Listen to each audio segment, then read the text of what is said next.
Hey everyone, so I just want to do a quick video to show you the basic UI components of our business information systems and how we go about using the system. So the first thing we need to do when we log in, when we enter the app is to log in, all right? So when we sign in, you'll generally enter the dashboard for the first module here. So on the left hand side of the screen, you'll see your profile photo.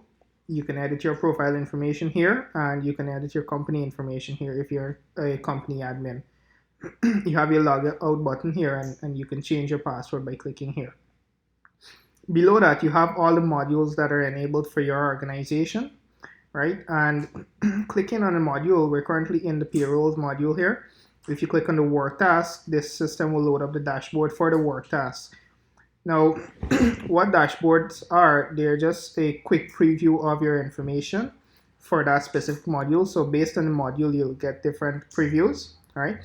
The main way to browse a module is to use the menu bar at the top here. So for the work task modules, we have several menus. We have all tasks menu, which will take you to all of the tasks for this work that you have outstanding for your team and completed and so on. You have your pending tasks, your tasks pending review, and so on.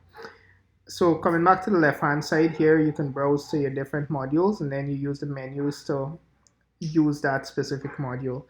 For users that are administrators, you'll also have an administration menu below here. This menu allows you to manage the different subscriptions that your company has on the business information systems, and also manage users for your company. All right, so this here is just a quick overview of our business information system and how you can go about using it.